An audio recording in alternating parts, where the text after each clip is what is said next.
The first trailer for Fantastic Beasts and the Crimes of Grindelwald just dropped yesterday, which means you and me need to take a dive back into the wizarding world.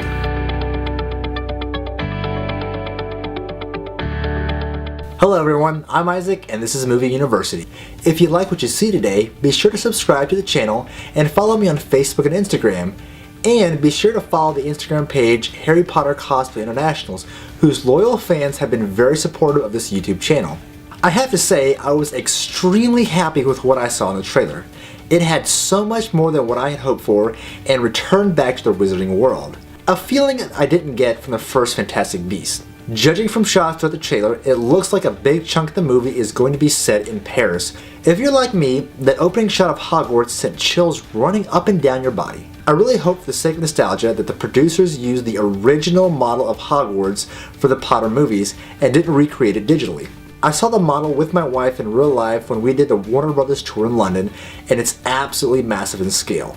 The Hogwarts castle has pretty much become a character within the Harry Potter universe, so it's nice to see it return and seeing students in uniform. If you've got a good memory, you'll remember that in the books you cannot apparate into Hogwarts, as has been stated by Hermione Granger several times when she quotes Hogwarts, a history. But that's actually what we see in the beginning of this trailer, so either that rule hasn't taken effect yet, or the people we see in these shots have some kind of overriding abilities.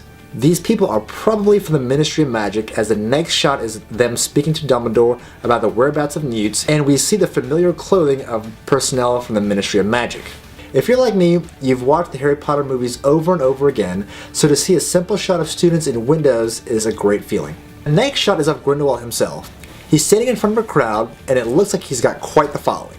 The next shot shows Tina making a return alongside the popular muggle, Jacob Kowalski. Seeing the creatures in the background, it makes you wonder if this is inside Newt's briefcase. And since we're on the topic of Jacob, and he's still around, does this mean his memory is back? After this, we see some kind of materialization in the skies of Paris. It looks like Credence has gained control over the Obscurus. The next shot looks to be some kind of headquarters, so I wonder if this is the headquarters for the French Ministry of Magic, as we see people busily typing away and pictures of creatures on the stained glasses. And just a little world knowledge for all of you out there. The term ministry in the United Kingdom is similar to the Department of whatever in the United States. So if it's called the Department of Defense, it's called the Ministry of Defense. Likewise in France, it would be called the Ministry of Magic, as they also call their agencies of government ministries. Going back to the trailer, we see a shot of Queenie in this important room. If this room is indeed in France and Newt and Jacob are going to be in Paris, I wonder how the reunion between Jacob and Queenie is going to be. After this, we see some kind of dance. Possibly another Yule Ball, as everyone is dressed up and the surrounding area looks cold. The movie is being released mid-November, so it's possible we'll see some Christmas cheer in this movie. This is a quick shot of Zoe Kravitz, who is playing Lita Lestrange. So it'll be interesting to see what background info we get from the Lestrange's side of the family. This is a shot of the beautiful cliffs at Dover. You see three figures here, and I'm guessing this one here is Newt, because this looks like it might be a suitcase next to the person in question. Gillyweed flashbacks, anyone? I feel like this shot is going to be a pivotal moment in the movie.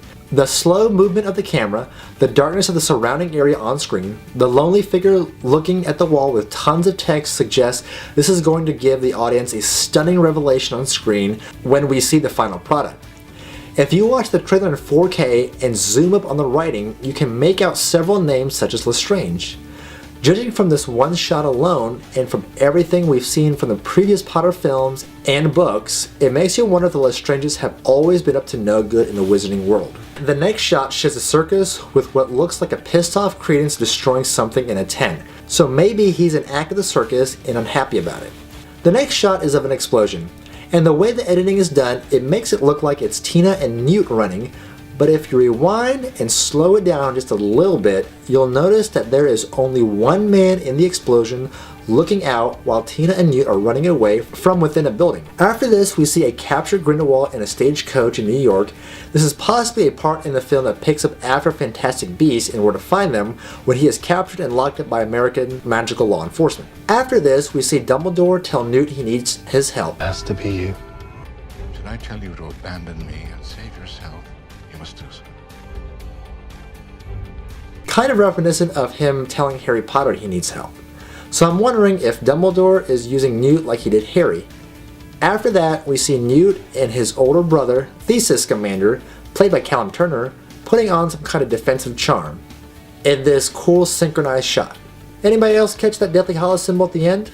It's not just a symbol to tie it in with the Harry Potter movies. The symbol is used by Grindelwald in his movement. If you take a step back and look at the trailer, I think Warner Brothers and J.K. Rowling are trying to cater to the older Potter fans while bringing in fresh blood.